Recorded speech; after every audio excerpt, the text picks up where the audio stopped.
on the Couch. My name is Zach Rose. I'm joined by my co-host, Gemma Cosgriff. And here with us today is Billy Pommer Jr., drummer and founding member of the Australian rock band, The Johnnies. Hey, glad to be here, Zach. Thank you. Gemma. Hi. Now, the Johnnies is described as a cowpunk band. What is cowpunk for the uninitiated at home? Okay, all right. Well, we are going back a long way here, Zach. This is the 40th year of the Johnnies, but back then that genre of music didn't exist. Essentially, we invented it. So punk rock was doing its thing, which we were all involved in, and then we started turning it on its head with playing a punk version of country and western. Mm-hmm. I don't know if you viewers would understand this, but essentially bands like the Gun Club, like they toyed with the blues, and they did a blues version of punk rock. The Cramps, well-known American band, they did the same thing with rockabilly and punk. And the Johnnies did a similar thing with country music and punk. We combined the two. And of course we had the look and everything, and the term got coined cowpunk. Beautiful. We didn't know of any other bands, but I do know there was a band in America called Rank and File that predate us, but only by a few months. And we had heard their music, but we had our own thing going. And I don't even know who coined the term cowpunk, but we were certainly the origin of it. It's definitely stuck. When you've got something new like that, how do you go about creating it? Did one of you have an idea? Yes, we started as a three-piece with Hoodie, Rod Radalj and myself, and essentially we had the idea, and then we rehearsed in my basement. We went and did one show, we lived in Sydney at the time, we did one show up in Taylor Square at a place called Palms Disco, and it totally erupted, and it was all over town the next day. You should see this band. So essentially within one show it just all happened. Amazing. And we did maybe 2 more shows in Sydney, and then we were on tour, and we stayed on tour for the next 10 years. And where does the name The Johnnies derive? Well, is it? Awesome question. I've been asked that a lot. Look, it came. There were a few other names, but the heroes of the Wild One, Johnny. You know what I mean? There were lots of Johnnies throughout history. Yeah. And we just figured that is such an awesome name for what we're doing, and we were just the Johnnies. Brilliant. It's a tough part of being. I must say, it was some guy who I can't remember his name. He suggested we call ourselves as Johnnies, and we were at rehearsal and went, wow, that's really awesome. We love all these Johnnies. Johnny Weissmuller, it goes on and on and on. Maybe his name was Johnny too. No, it wasn't. No. But anyway, that was the story, and we have been asked that lots of times. So yeah, the Johnnies, it's a hero's name. Now, you've collaborated with a lot of different artists over the years, including Paul Kelly. You mentioned the Gun Club before. Yeah. Tell me what that was like. Yeah, look, even though I'm still, the Johnnies are still going, and there's Spencer, obviously, our lead singer, died 5 years ago. The three of us, Spencer actually said, before he died, to want you guys to keep going, and we do. But I'm essentially other than the Johnnies, I'm basically a sideman, so I play with a lot of people. In the early days of the Johnnies, Spencer and I got hired to do the Gun Club tour, which was an American band that came out here, and their bass player their guitarist and drummer had a big fight at the airport in America and refused to get on the plane. The rest of the band arrived, and they went, what are we going to do? They hired Spencer and I. From that, I got a lot of other sideman work, just from being around the scene, I guess, and to this day I'm still doing it. But I got to play with Paul Kelly, Tex Perkins is one of his acts for a while, the Gun Club, as you mentioned, loads of people. So I'm really just like a hired dude, but the Johnny's is my act with my brothers Hoodie and Slim. Now you're obviously you're obviously a very experienced drummer, which means that you can jump into these bands and support these acts. Yeah. And obviously play a very important role. Take us right back. How did you get first involved with drumming and music? All right. Okay. I'm Billy Pommer Jr. because my dad is Billy Pommer Sr. and even he is still alive. He's 84 and not playing anymore. But he was a jazz drummer of some renown in Queensland, and I've got the same name, so I just had to be Billy Pommer Jr. Brilliant. So I have been ever since I started playing, essentially. When did you first pick up your first?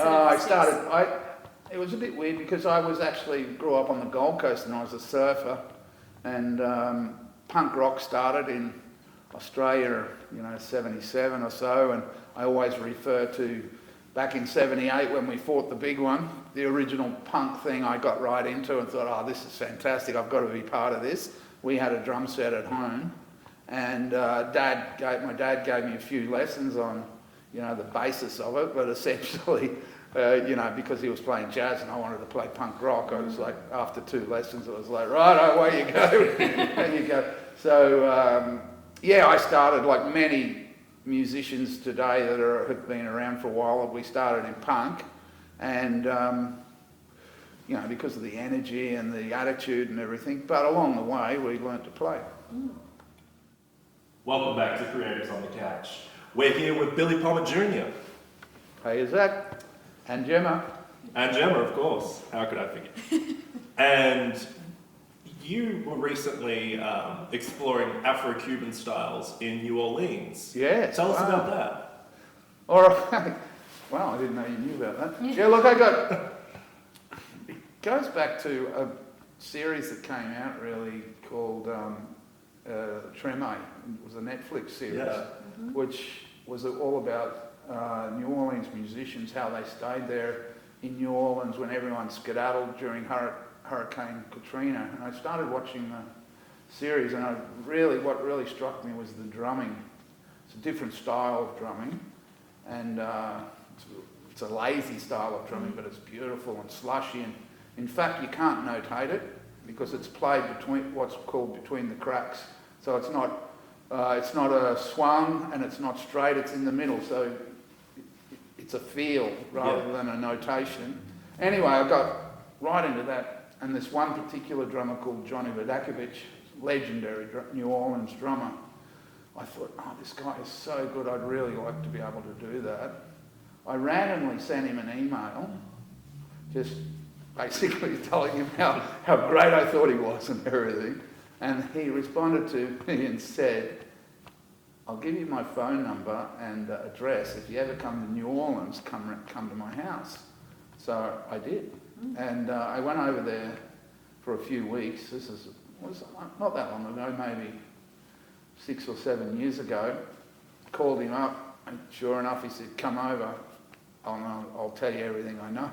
So I had some lessons while I was there in New Orleans, and Johnny, I took my wife to the second lesson, and my wife hit it off with his wife, and he ended up taking me out all over New Orleans to his shows, introducing me to people who were like legendary in my eyes, and showed me essentially what the New Orleans groove is. See, drumming's a sacred instrument in New Orleans. The guitar is really nothing. It's all about the drums and brass. And you would have been right. So I just got totally lost in it. And in fact, I'm playing a gig tomorrow doing New Orleans stuff in St Kilda. It's the first time I've actually really got to play it live. I just love it from listening to it and following the guys, but I've never actually got to play it live until tomorrow. That's fantastic. Yeah. Are you looking to expand playing this style into the future? Or Well, see how it it's goes just what forward? I'm into currently, yeah. Yeah, I have been for, I don't know, since I went to New Orleans, I guess, but I'm just captivated by how they do it. Like, I mean, Johnny Vodakovich told me it's the whole theory, because New Orleans is actually like below sea level, And he said he reckons the feel comes because we live below sea level. I don't know the truth to it, but it's like a lazy, slushy style of playing that it feels like it's going to fall apart, but it never actually does. And it's so infectious when you go into the bars and so forth in New Orleans. You can't stand still. The whole place is just erupting, and it's the drums that are doing it. So if you get a chance, have a listen to some street beat New Orleans style stuff, guys like Johnny Vidakovich, Stanton Moore. It's just tremendous. Absolutely. You mentioned that there are a few legendary musicians that you got to meet, but Yeah, in your yeah. eyes, who are some of these legendary icons that you've looked up to over the years? Oh, like just guys I got to play with. I never thought I'd get the chance to play with Paul Kelly, but I met him very early on when he moved to Sydney and started doing some demos with him. And I was Spencer, who was the lead singer and guitarist of the Johnnies. Him and I got to play with quite a few people, just because we were around and they needed someone. We played in the first Paul Kelly and the Colour Girls lineup when Paul moved to Sydney, just in between Johnny's stuff. And again, like when Tex Perkins had one of his acts called the Butcher Shop, he needed guitar and drums, and we were all friends. So really, things just came from being Johnny on the spot, literally. I got to play with Dragon at the 1985 Rugby League Grand Final just because they needed someone and I was around. So essentially, I've had a pretty lucky ride as a side guy, but it's just being around, being there, and just always saying, yeah, I can do that before you check your calendar. Yes, ma'am. Yeah. Now, you say you've always been a sideman, but you have fronted your own band. I have, yes. Let's hear about this. Yeah, so it was probably about 10 years ago. It was before I'd been in, no, it was a bit more than that, actually, about 12 years ago. I've been in Melbourne 12 years. So just before I moved down here permanently, I recorded my own solo album where I was like the front guy. I played drums on it, but I did the singing. And then when we played live for the album launches, I hired friends to play drums.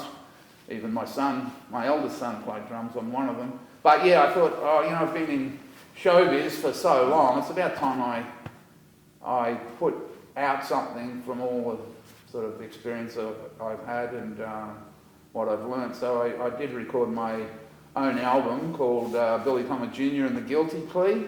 And, it's a total independent release. I did it all myself, which, I was quite proud of at the time. I sat there and I was putting CDs into jewel cases and, just doing it all, total cottage industry. And I only sold a few hundred. But it's a good album. You can look it up. Yeah, I absolutely. It's out there on iTunes. Yeah. And But, how did you go through that creative process? Well, I had a friend, Johnny Ivy, a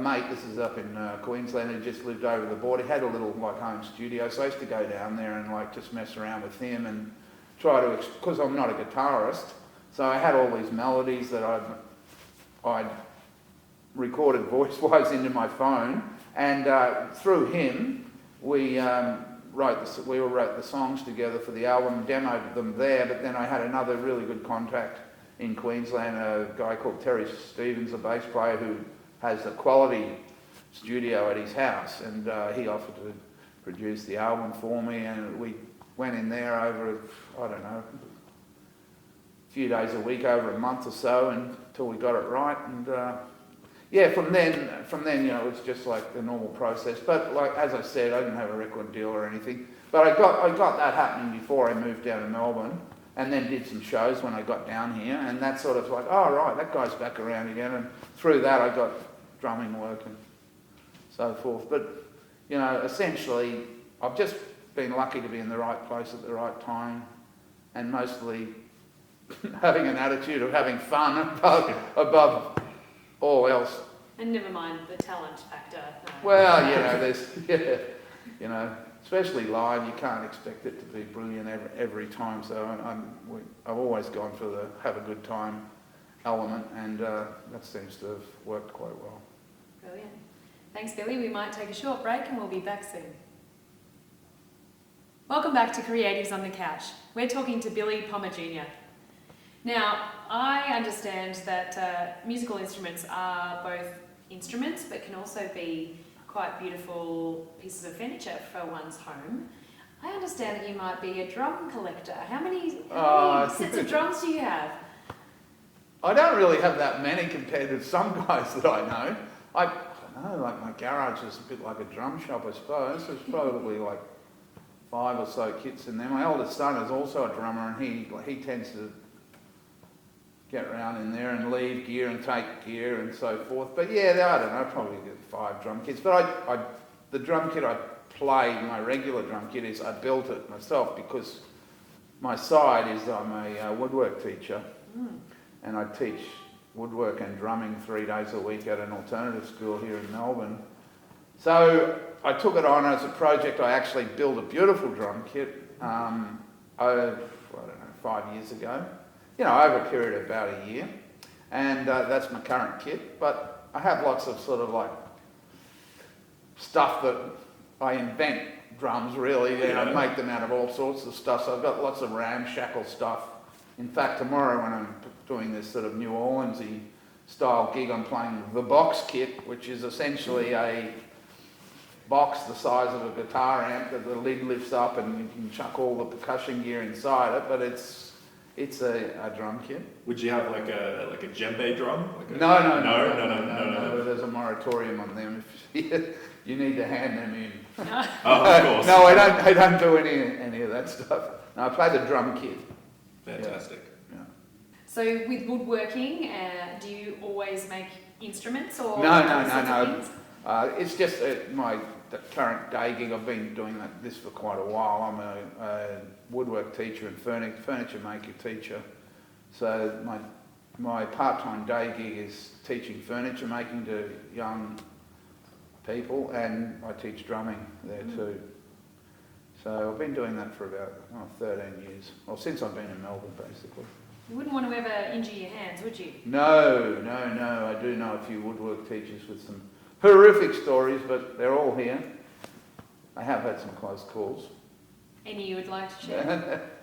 No, it's just like, when you start off in the morning and you're operating some machinery that can really bring you undone within a split second. You've just got to have your wits about you at all times. And when you're a musician, you just want to be a little bit extra careful. It's like the guys who footy's another thing I love too, but footy and being a musician, even though they sound great, they don't actually mix that well, because when you play footy, you're always walking around with sprained fingers and minor injuries, and it doesn't sort of bode well for a working musician. Billy, you speak as if it's very easy to build a drum out of wood. Yeah. It's a precision instrument. It's surely it's got quite a process that you have to go through to make it work. It sounds a certain way. There is pitch to drums, am I right?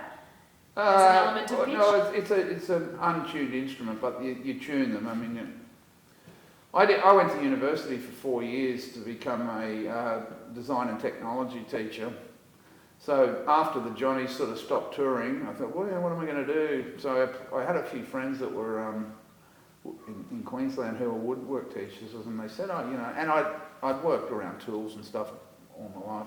They said, you should go to uni and do this degree course as a design and tech, which I did. And so while I was there studying for 4 years, I got right into woodwork because I'd been a metal worker. I did an apprenticeship years and years ago as a fitter, but I got right into the woodwork during my 4 years at uni, and basically just been honing my skills ever since then.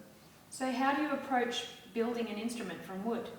What are some of those critical elements that allow for you to do that? How long have we got? There's a lot in it, and in fact that drum kit I built, it took me, I wasn't working on it all the time, but I did it over a year, and basically these days with the internet and everything, you can research anything and look into, what should I do now? And I did that, except I took it to the ridiculous stage. It was like, I could start talking about bearing edges on drums, and they'd say sand them to, 800 grit paper, and I'd go right over the top and sand them to 2000 grit paper, and I just went stupid on it really, but the end result was good. Now, going back to your work on the Johnnies, let's Yep. talk about the film clip for There's Gonna Be a Showdown. It's this very fun, like, Western pastiche. Yeah. It was a great clip. We didn't actually write that song. If you go way back, there's a few versions. The New York Dolls did a version, and we're huge fans of, but they didn't write it either. I'm just trying to think of the people who wrote it. It was a soul song from the early 1960s. But our version stands up. I really love it. We made the clip in Sydney at a few locations, and we had the girl dancers were the Texan Floozers at the time, but it was, they were backing us up. But it was a total fun clip. If you look really closely, you'll see Angry Anderson from Rose Tattoo appears in there. There's a few other cameos actually. I haven't seen it for a long time, but a heaps fun clip. Yeah, it is. And tell us about Bleeding Heart. Bleeding Heart, yeah. That's a song that Spencer and Paul Kelly wrote the majority of that song. Spencer brought it to rehearsal, and then we did a sort of a Johnny's take on it, and it's probably our most well-known song. The clip was filmed up in Jindabyne, right in the middle of winter. If you look really closely at some of the scenes, it's literally freezing, howling wind. I rode the horse, and I was riding around all day, and I had a bit of experience riding horses, but I actually fell off that horse right at the end and sprained my hand, and we had a gig the next night that we had to cancel. But a fun day nonetheless, and a great clip. But it was essentially Jindabyne for the majority of it, but there's some shots where right up the top of Mount Kosciuszko, and it's just howling. It's like -4 with wind, and you can just see the look on our faces how cold it is. But a great song and a great clip. Brilliant. Why don't we have a look at those clips? Sure, here we go. Bleeding Heart by the Johnnies.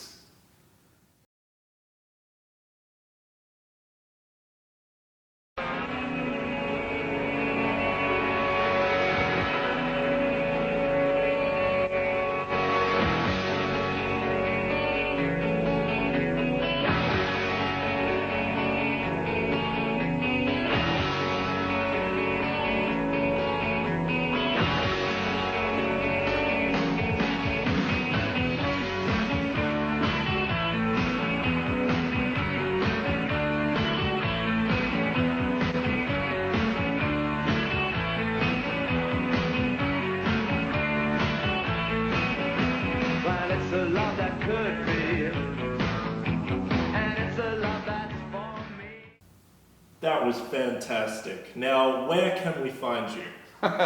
All over.